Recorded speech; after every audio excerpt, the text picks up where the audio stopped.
This week on the BackTable podcast. The future of medicine is a team sport. We get the best outcomes for patients when we cooperate with each other. We have a phenomenal group of radiologists. Working with each of these radiologists has made my practice better. It has made things easier. It has made just even, outside of just the ablation, we know each other and get along and can get things done for patients in a faster way. So I would encourage urologists to reach out to the radiology colleagues, work with them closely. I think if nothing better than for better patient outcomes, but you can also build a successful program and you can do more surgery on the right people who need and who will benefit from surgery if you also offer other things like ablation and surveillance, of course, for small renal tumors.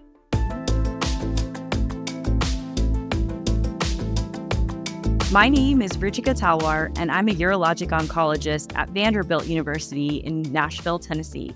Today, I'm really excited about the episode that we have lined up. We'll be chatting about multidisciplinary approaches to treating renal tumors, and I'm joined by urologist Dr. Jason Abel and radiologist Dr. Lewis Hinshaw from the University of Wisconsin. Thanks so much to both of you for spending some time to share your wisdom with us. Thank you. Looking forward to it. It's a pleasure to be on your podcast. Thanks for having me. Awesome. Well, let's dive right in. Lewis, why don't we start off? Tell me a bit about yourself and your specific area of expertise. So my name is Lewis Hinshaw, and I am the section chief of abdominal imaging and intervention here at the University of Wisconsin. And although I do a wide variety of clinical work in both diagnostic and intervention, most of my research and a lot of my interventional clinical work has been in image-guided procedures, and specifically in image-guided ablation, utilizing multiple different ablation tools in multiple different organs, although certainly what we're here to talk about today is the management of renal tumors in our program here at University of Wisconsin, working with our urology colleagues. Great. Jason, what about you? Yeah, my name is Jason Abel. I'm a professor of urology and radiology at the University of Wisconsin. I'm the chief of urologic oncology, and my research and clinical focus for the last 15 years has been on the treatment of kidney tumors. And, a little bit of background here. I'm curious if you would be willing to share the history on how your two departments started, working more closely for the care of patients with renal tumors. I can take that one since I've been here a little bit longer than Jason. So back about 20 years ago, actually, more than 20 years ago now, Dr. Fred Lee and Dr. Steve Nakata were working here. Well, they still are. They're still our partners. And they were developing both the technology for image-guided ablation as well as the clinical program. And it quickly became apparent that the talents of both groups, both urology and radiology, would be helpful to developing this program, not only on the clinical side, but on the research side. And so they developed a collaborative program that utilizes both urology and the radiology teams to do both clinical work and research. And that program has just developed and thrived over the years with a lot of both clinical growth and incredible research program that has done a lot of groundbreaking research over the years to kind of explore the possibilities with image-guided ablation and what we can achieve. Hearing about the background of the collaboration, how sort of did you get involved in partnering with Lewis? What kinds of patients are you sharing, and what's the kind of synergy in how you figure out who's a candidate for potentially an image-guided procedure? Thanks. I think urologists and radiologists really have a natural synergy. At most programs, urologists work closely with radiologists to get things like percutaneous access or other procedures.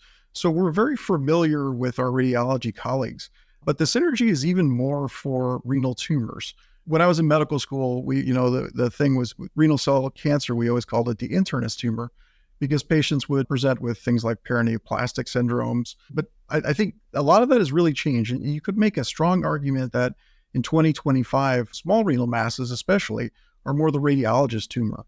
We know there's an increased detection of kidney tumors because of advanced imaging, CT, MRI screening for other diseases, traumas. We identify a large number of kidney tumors, but the majority of these tumors are small tumors. At UW, we really have kind of developed a close working relationship with our radiologists, especially with renal mass biopsy and different percutaneous ablation techniques.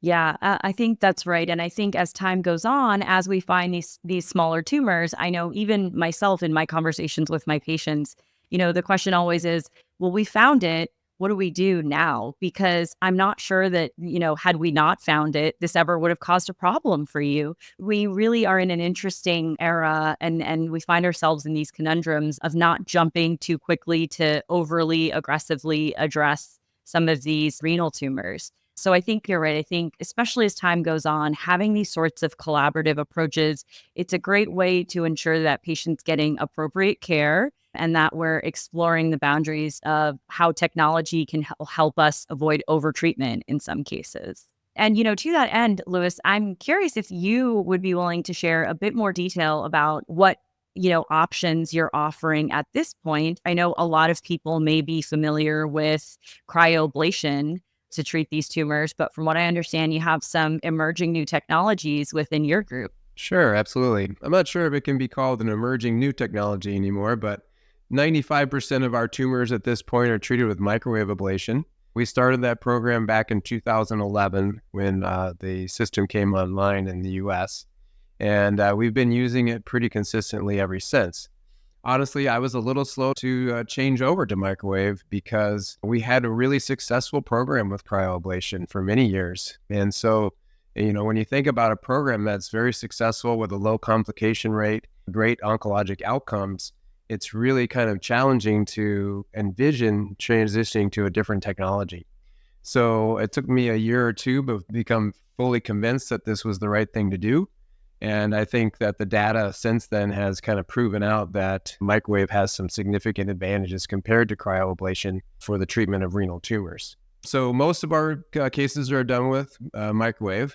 But that being said, all cases are not appropriate for microwave. So we still have a percentage of our patients that are treated with cryoablation. And then we're in the very early phases of exploring histotripsy in the setting of renal tumors with some early clinical trials. Awesome. Awesome. Well, tell me a bit about who is appropriate for microwave ablation. You mentioned some cases you still utilize cryoablation. Let's get into some of those details. Sure. Cryoablation, one of the big advantages of cryoablation is that it's very precise because you can easily and very precisely visualize the edge of the ice ball. And that edge of the ice ball, although it is not necessarily the cytotoxic margin, it gives you a good idea of where that cytotoxic margin will be. And so if you're close to a delicate structure that you do not want to injure and you want to be relatively precise, it can be helpful in that way.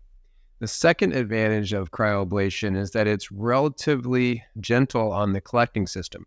So if you're working in a location where you're concerned about injuring a significant component of the collecting system, such as the ureter, it can be advantageous because even if you do involve it in the ablation zone, you have the possibility that you won't have significant downstream clinical effects. Whereas with microwave, if you do injure the ureter or other significant components of the collecting system, you almost certainly have significant effects. That being said, there are ways to protect the ureter that we can talk about. But in general, when we're triaging these patients, we utilize cryo in patients that have very central tumors that are close to the ureter or other very, kind of central components of the collecting system. Most other patients are triaged to microwave at this point. And tell me a bit about the role of hydrodissection. How can that potentially increase the pool of patients who are candidates for microwave ablation? Yeah, so hydrodissection is a tool that was developed probably about 12 to 15 years ago now as a commonly utilized tool in the setting of ablation. And we use it in all organs and all systems. And it's essentially a method for displacing and thermally protecting adjacent vulnerable structures. In the case of the kidney, it's most frequently used to displace bowel, but it can also be used to displace the pancreas or the adrenal gland. In the setting of liver, we also use it as well quite a bit, as well as other locations. But in the setting of kidney, what it did was it essentially eliminated the need to go to the operating room to displace those structures and allowed us to treat most of these small renal tumors utilizing a percutaneous technique, much less invasive and much quicker recovery. And so it allows us to treat pretty much nowadays, adjacent structures are not a contraindication for percutaneous ablation, whereas early in our experience, it certainly was. Got it. Jason, I'm curious to hear your perspective, switching gears a little bit away from some of those technical considerations. You know, Often you're the one initially seeing the patient. We find a kidney tumor, patient is referred to a urologist. You're sort of that first stop in talking to them about this finding, potential options, et cetera. Can you share a bit more on your clinical decision making? We can talk a bit about workup, but also who, in your opinion, would be a better candidate for microwave ablation or other ablative techniques versus who may be a better candidate for surgery? Yeah, no, I think that as we mentioned earlier, we're seeing more and more patients. We're identifying patients with small renal masses, and we're not exactly sure what to do with some of these patients as far as what the best treatment is for them. I think first and foremost, we have to recognize we did a small study in 100 consecutive patients a few years ago where we gave them a survey prior to visiting with a urologist, and they just ranked their anxiety on a visual Likert scale. And one of the things that was really informative about this was a huge amount of patients ranked this clinic visit as one of the most stressful times in their life. And Wow. so I learned really two things from this, right? That a level of anxiety was not proportional to the risk that we knew it, because we know that the risk from a small renal mass is very small. But second, it's different than when the mass is inside you, right? And so one of the first things I do when I talk to a patient that comes in with a small renal mass is try to de-escalate things a little bit so that we can make better decisions.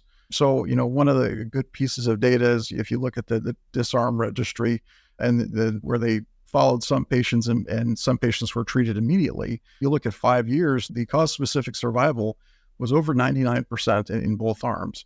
So realizing that this isn't something that's going to happen very quickly for most patients really kind of sets the initial, expectations.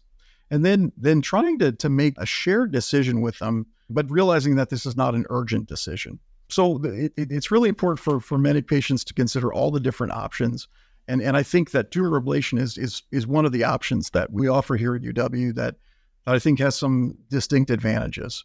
I don't think it's, the best option for every patient, but we try to discuss it with every patient because it is an option. And if you look at some of the, population-based studies from a few years ago, maybe 1 in every 7 patients was being treated with ablation, which is quite a bit. We don't know what the newer data show, but I'm guessing giving the favorable perioperative morbidity and renal functional outcomes and treatment success that it's going to be continue to get more common. So when we talk about patients, to answer your question, when we talk about it with patients who are a little bit more older or more comorbid are excellent ablation candidates. Patients who are younger or have a little bit larger tumors, we generally still continue to favor surgery. We just don't have studies in those groups, out 10, 15 years that have showed equivalent outcomes. But we still, in the studies we do have great outcomes. And I think that one of the reasons that the consensus guidelines have all mentioned ablation as a treatment option for kidney tumors is because we can see that the outcomes, things like metastasis-free survival or cause-specific survival are equivalent in the studies that we have. So we discuss it with patients and, we discuss the fact that a few years ago, we recognized that the mortality or the morbidity from decreasing a patient's renal function is really important. And that's why we less commonly use radical nephrectomy. So we try to do either observation, partial nephrectomy, or ablation for the vast majority of patients with small renal masses. Yeah, and I'm curious, you mentioned size as a criteria. We're referring to small renal masses, which I think in general people refer to, under 3 centimeters. But do you have a specific size cutoff, or is it really a case-by-case basis? We definitely think smaller tumors have better success among all modalities, but we will treat patients up to 4 centimeters. And then when it gets more than 4 centimeters, we talk to patients on an individual basis. We had looked at a study a few years ago when Dan Shapiro was a resident. He was the first author. And we just compared the surgical outcomes to patients who were treated with ablation over 4 centimeters. And these were all patients who had either refused surgery or were just very poor surgical candidates. The majority of those patients were on active surveillance and had grown at least 5 millimeters in the prior year. And we were kind of impressed to see that the 5-year, again, cause-specific survival, I think the level of local recurrence was about 5% in the microwave group compared to about 2% in the partial group and 1% in the radical group, but still very similar in a very comorbid population. So I think it's something we consider on a case-by-case basis, and we definitely think that microwave ablation, one of the big advantages is that you can get some synergy with the energy and treat larger tumors than you could with radiofrequency ablation. Yeah, Lewis, curious to hear your thoughts from a technical perspective on masses that may be sort of, approaching the limit there regarding size. Sure, yeah. So as Jason mentioned, with radiofrequency ablation, which is what the initial heat-based modality was with ablation, you had significant limitations on size of tumor that you could actually effectively treat. And for radiofrequency ablation, the results started to drop off somewhere between 2 and 3 centimeters.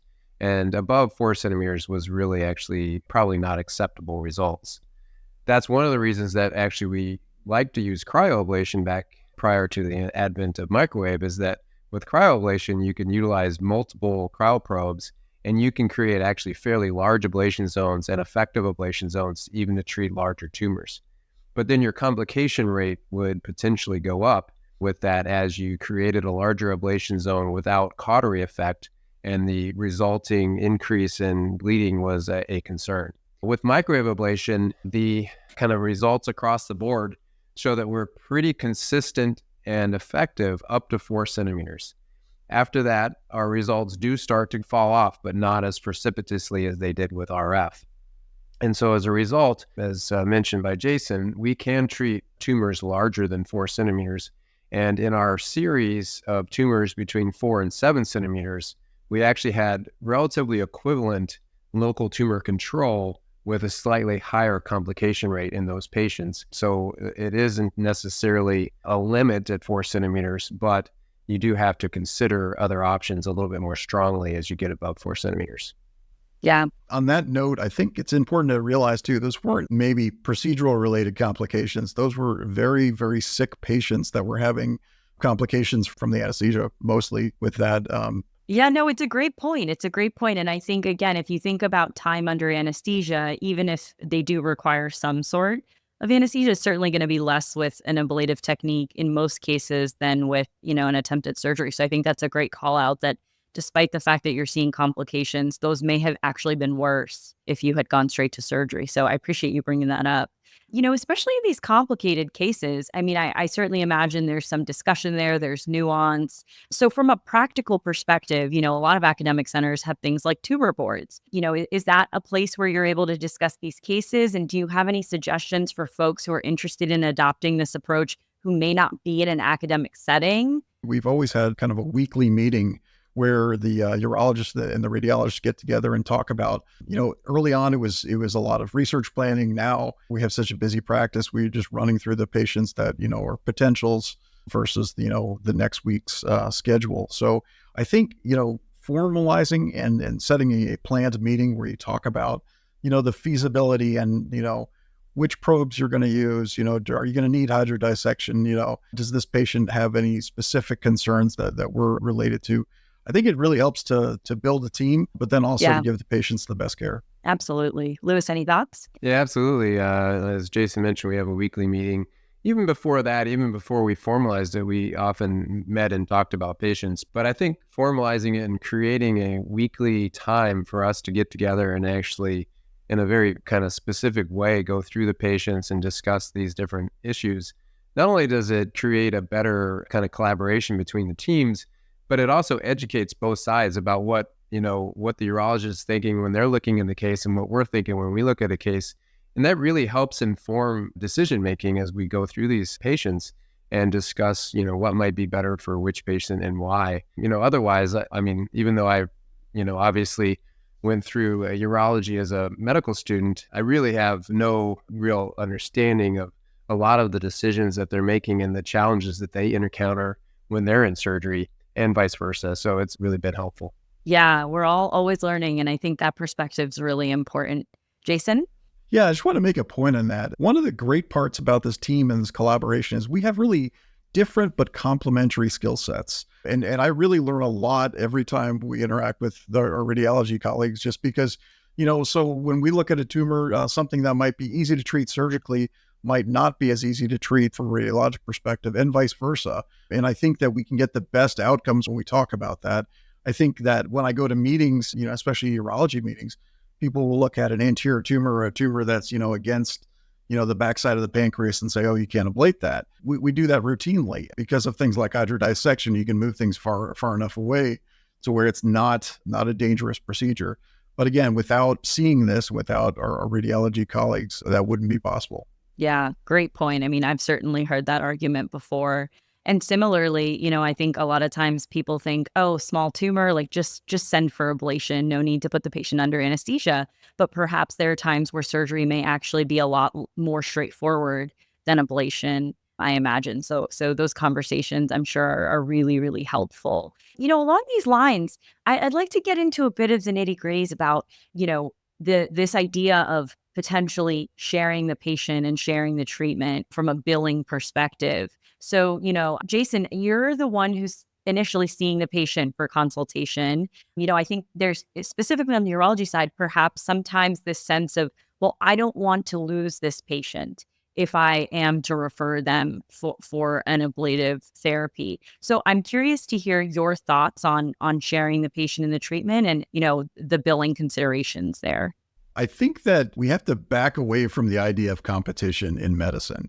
And I think that we can work together as a team to get the best outcomes. And that's really how we approach things. There's some patients for which ablation is not the best treatment, and vice versa with surgery. I think that we know that it's definitely an easier recovery, versus surgery. There's definitely, faster recovery as far as you're in and out of the hospital, or sometimes you're not staying overnight. You can get back to your normal business very quickly, with a very small tumor. I think that we have tried to be very collaborative in the fact that we have put the patient outcomes at the forefront rather than thinking about things. And I think we've decided very early on to split things down the middle. And I think that as our programs have grown, it has increased our surgical volume to be doing ablation and vice versa, because our brand is really more, what is the truth? What is the best treatment for that patient, rather than what's going to make what either department a more lucrative decision. And realistically, I mean, if you look during the same period that we've grown so much, our proportion of patients who are treated with active surveillance has grown the most. So we're seeing even more patients, and about half of our patients are put on active surveillance when we see them, because that we know that's the most appropriate thing these days. Lewis, anything to add there? Yeah, not really. I think you summarized it well. I think I've had this conversation many times with colleagues about other technologies that are available. And the reality is that sometimes when you're a hammer, everything looks like a nail, but that's not the most appropriate way to get the best patient outcomes. And I think we really, like Jason said, need to back away from this concept of competition and really embrace the kind of multidisciplinary approach of treating patients to get your best outcomes. And whatever tool or process that is best for that patient is what we should be choosing. And if I'm not able to provide that tool, I need to find one of my colleagues that is. And I think that's really the approach we've taken here. And I think it's helped our program thrive, develop a reputation that pulls in patients from outside this area. And that's really kind of been a great for both teams.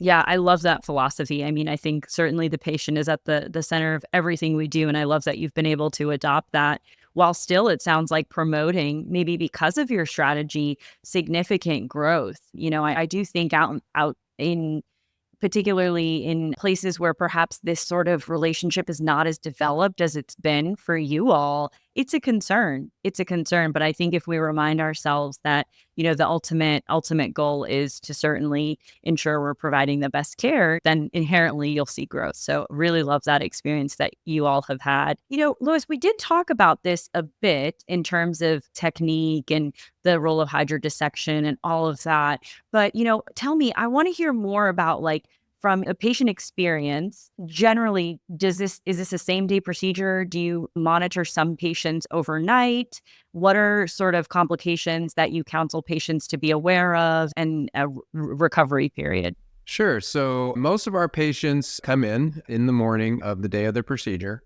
We do use general anesthesia for the majority of our patients, unless there is some kind of contraindication or reason not to put them under general anesthesia. And the reason is because it actually is easier on both the patient and on the team. It's better if you're not worrying about conscious sedation and if they're sedated enough, but rather focusing on the procedure that you're doing. So most of them go under general anesthesia.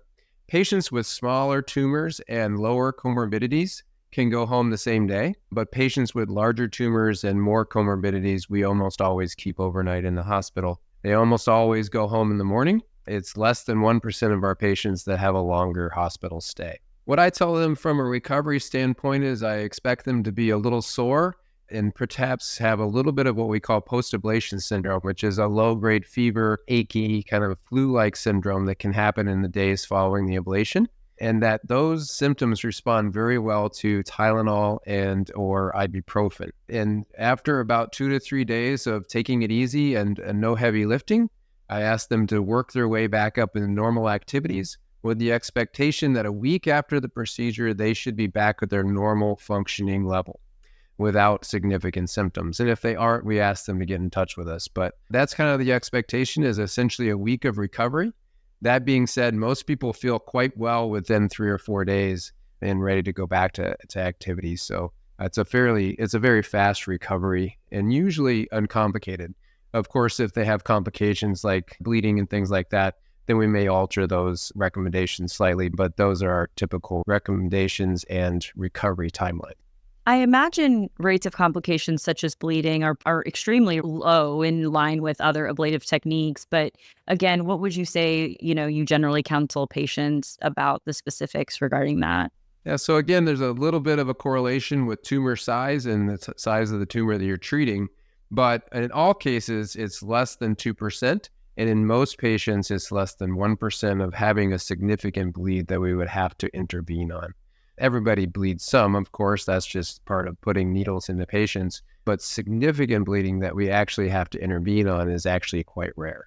Got it. And Jason, you're obviously probably seeing the patients for their surveillance imaging, or maybe not you specifically, but your team in general is going to be following those patients. So, are there any differences in how you surveil these patients or your ability to interpret post-ablation scans in the microwave ablation population versus other techniques?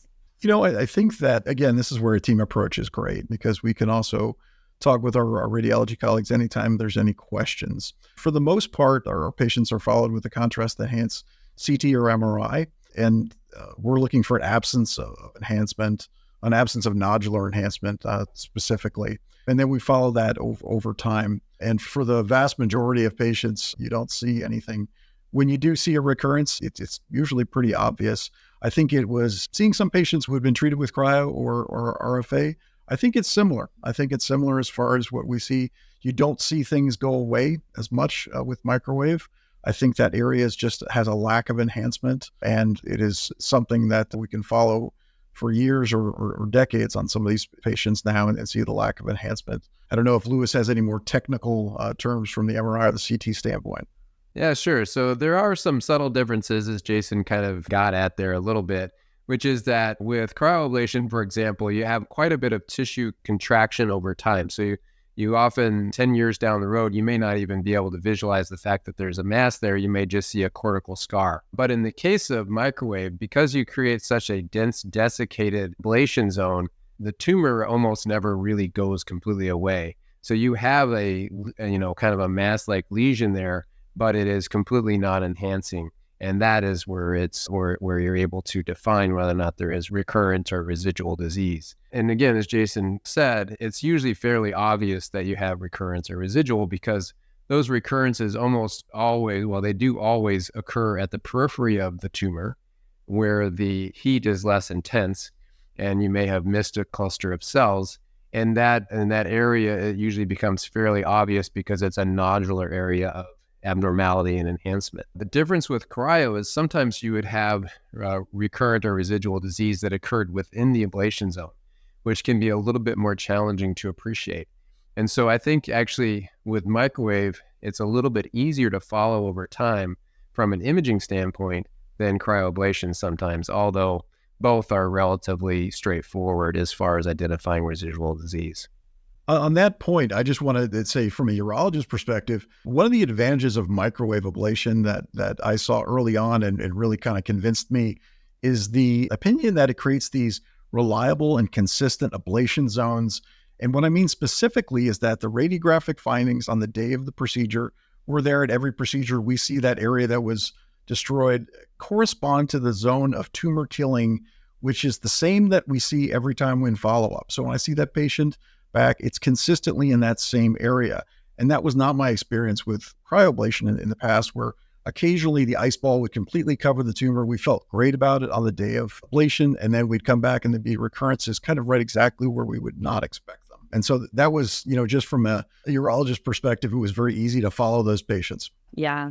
And, along those lines, my next question is going to be about recurrences. I'm curious, when you've seen them, what the strategy has been in terms of perhaps potentially repeating some sort of ablative technique, or if the patient ultimately needed surgery. Jason, I'm curious to hear if there were any technical considerations that you needed to, be aware of, given the fact that there had been a microwave ablation prior.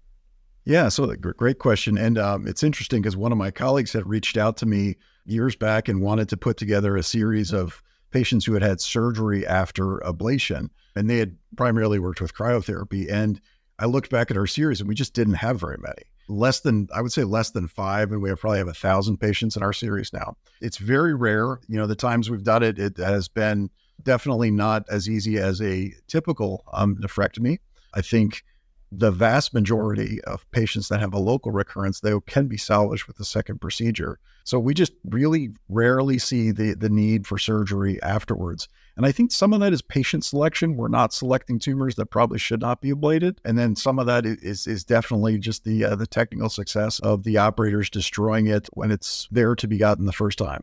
Louis, any special considerations for you if you're trying ablation for a second time? The short answer is no.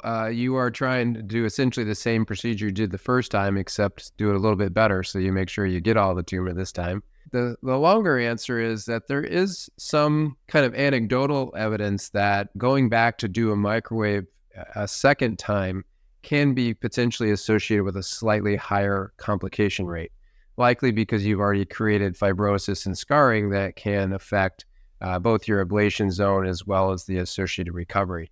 And so there are people who believe that potentially you might want to use cryoablation when you go back for a second treatment. That being said, I don't think we have enough evidence to really totally support that. That's just an anecdotal finding. And so in general, we go back, we do use microwave most of the time for our retreatments. As Jason kind of got at, we don't have very many that go back to surgery. We have a few more, obviously, that go back for a secondary treatment.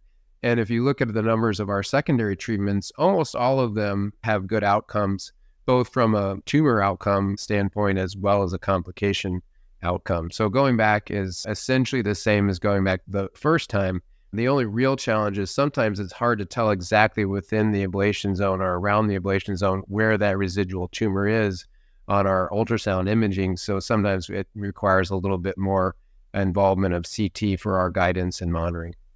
Got it. As we start to wrap up here, Louis, tell me, what general advice would you give healthcare professionals who might be interested in expanding their toolbox to include microwave ablation for renal tumors? Sure. I think, most of the people who would be doing that would probably be familiar with ablation in other organs. And I think most of the concepts that you utilize for ablation in other organs, kind of transition to renal ablation as well. So the difference between treating things in other organs and treating things in the kidney is, one, there is generally a collecting system component that you have to concern yourself with, and you have to be familiar with that anatomy and how to approach it. So for example, approaching the tumor transverse to the collecting system is the preferred way with microwave, whereas you may not have that consideration with, for example, a liver ablation or something like that. So you just have to be familiar with the appropriate approaches to these tumors. The second thing is that there tend to be much closer vulnerable structures. And so the use of hydrodissection is much higher, it uses a higher rate in renal ablations as compared to other ablations. So you just have to be very familiar with those techniques and the ability to displace those tissues. The good news is because the kidney is a retroperitoneal structure, hydrodisplacement is extremely effective in this setting and essentially just requires you getting a needle within Gerota's fascia in that perirenal space. And then, the fluid is almost always able to be very effectively deployed. And so being familiar with hydrodissection is important, but again, it's much easier in the kidney than it is actually in most of the other scenarios that we utilize it. And then last but not least, I would say, people get concerned about the power of microwave and how it might be too much for a kidney. But the reality is that with modern systems, you can control your power and your time such that you can create very reliable, consistent ablation zones of a given size. And because it's a relatively short period of ablation, you have less inconsistency than you do with some of the other ablation modalities. It's very predictable. And so as a result, you can, very confidently apply an ablation knowing that the approximate ablation zone size that you're going to get. And as long as you have the tumor within that and your vulnerable structures outside of that, then you can kind of depend upon that prediction. Got it. Now, Jason, from a urologist's perspective, if someone's interested in learning more about if their radiology colleagues do offer microwave ablation, or they're interested in having that initial conversation, what's your advice to them, particularly those who may not be in an academic setting, who may not already have strong relationships built? Yeah, so I think my biggest bit of advice is the future of medicine is a team sport. We get the best outcomes for patients when we cooperate with each other. We have a phenomenal group of radiologists. Working with each of these radiologists has made my practice better. It has made things easier. It has made just even, outside of just the ablation, we know each other and get along and can get things done for patients in a faster way. So I would encourage urologists to reach out to the radiology colleagues, work with them closely. I think if nothing better than for better patient outcomes, but you can also build a successful program and you can do more surgery on the right people who need and who will benefit from surgery if you also offer other things like ablation and surveillance, of course, for small renal tumors. Yeah, and congratulations to you both for building obviously such a successful collaboration, but also for setting an example, I think. We've talked a bit about teamwork throughout this episode, but it truly is the way forward as we continue to expand our toolboxes to include, these new techniques. I think it's going to continue to require tons of shared learnings and, multidisciplinary approaches to all sorts of things, including renal tumors. So, we really appreciate both of you spending some time with us to share your expertise, and thanks so much. Thank you. It was a lot of fun. Thank you. It was a pleasure.